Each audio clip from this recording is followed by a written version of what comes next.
Technician, হ্যাঁ মানে প্রত্যেকে প্লিজ এসো, একটা সবসময় কিছু মুহূর্তে ফিরে আসে না, একটা সৃষ্টি হয়ে গেছে, প্লিজ কাম এখানে থাকো। আমরা ঋতুদিকে রিকোয়েস্ট করবো কেকটা কাটার জন্য along with the team।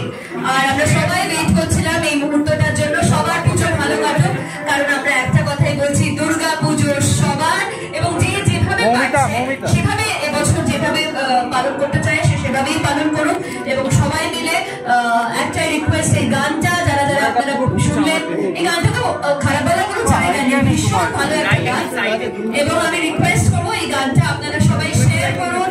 এই গানটা যারা যারা ইউটিউবে দেখতে পাবেন প্লিজ শেয়ার করুন, এবং এই গানটা আরো প্রচুর মানুষের কাছে পৌঁছে দিন। এবং সবাই দেখুন যে ঋতুপর্ণা সেনগুপ্তাও কিন্তু কেক খায়। আমরা ভাবি যে উনি খায় না কিছু, কিন্তু উনিও কিন্তু কেক খায়। এটা আমি দেখে খুব আপ্লুত, আমার খুব ভালো লাগলো এই জিনিসটা। ন্যাপকিন দিতে বলবো, আর এটা ডিজার্টটা লাগিয়ে দিন প্লিজ এখানে। না এটা করতে হবে, নাহলে তো বুঝবে না। Good evening. আজকে দেবীপক্ষের প্রথম দিন, কালকে মহালয়া গেছে, তো আজকের দিনটা খুব স্পেশাল এবং নবরাত্রিও শুরু হচ্ছে। আর তাই জন্য আজকের দিনটা আমার মনে হয় যে আমি এক্ষুনি একটা অনুষ্ঠানে গেছিলাম যেখানে আগমনীর অনুষ্ঠান ছিল, এবং আগমনীর এই সময়টা মানে খুব ইম্পর্টেন্ট। দেবাশিস একটা খুব সুন্দর কথা বললেন যে মেয়ে যখন বাড়িতে আসে তখন তার আয়োজনেই সবাই মস্ত থাকে, এবং মেয়েকে কিভাবে মানে উমা 3.5 দিনের জন্য আসে হিমালয় থেকে, তো কিভাবে তাকে নিয়ে মস্ত থাকবে, তাকে কিভাবে আপ্যায়ন করবে। তো এইভাবেই আমাদের এই মায়ের আরাধনার মধ্যে দিয়ে এই ভিডিও আমরা তৈরি করলাম, যেখানে আমার গানটা আমার এত পছন্দ হলো। সোমু আমার অনেক দিনের বন্ধু, অনেক বছর থেকে আমাদের অ্যাসোসিয়েশন, কখনো কাজ হয়েছে কখনো কাজ হয়নি, কিন্তু অনেকদিন ধরে আমাকে বলছে যে একটা বার না কিছু একটা করবো, যেটা একটা দারুণ কিছু একটা করবো ওর সাথে। তো সেটা অনেকদিন ধরেও পরিকল্পনা করছিল। আমি বললাম ঠিক আছে, আমাকে এই গানটা তো বলতে যে গানটা এমন একটা গান বানাবো যেটা ভীষণ পছন্দ হবে। আর 2-3বার আমাকে পাঠিয়ে, তারপরে আমি তখন বাইরে ছিলাম, আমি আমেরিকাতে ছিলাম, কিন্তু আমাকে কন্টিনিউয়াসলি পাঠিয়ে বললো যে ভাল লাগছে কিনা। তারপর আমাদের সঙ্গে শান এলো, শান গাইলো।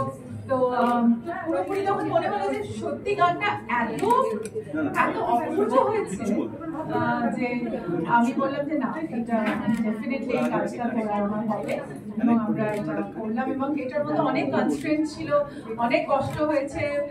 এই সময় বৃষ্টি, মানে লোকেশন পাওয়া, রাতারাতি কোরিওগ্রাফি, আমাদের পঙ্কজ দারুণ কাজ করেছে, সবাইকে সব আর্টিস্টদেরকে এক জায়গায় করা। জয় বম্বে থেকে চলে এলো, মানে হ্যাঁ নায়রা এলো, এবং আমাদের এখানে যারা যারা ছিলেন তারা তো দেবিকাদি, সোমাদি, তারপরে জয়ী, আরো যারা পাপিয়াদি,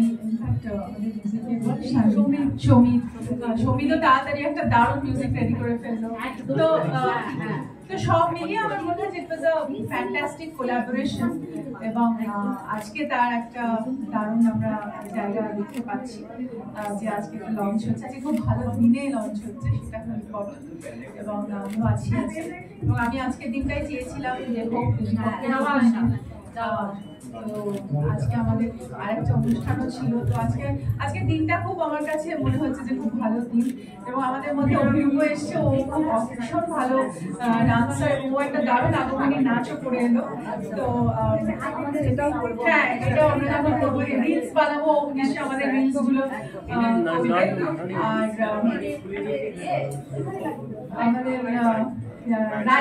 রাই আছে এখানে, রাই খুব সুন্দর করে সবকিছু বলতে পারে, এবং জন এসছে, জনকে আমি দেখতে পাচ্ছি, আরো অনেককে দেখতে পাচ্ছি। আর দারুণ লাগছে আজকের এই অনুভূতিটা। আমার মনে হয় সময়, you have done a brilliant job. Thank you. Not me, it's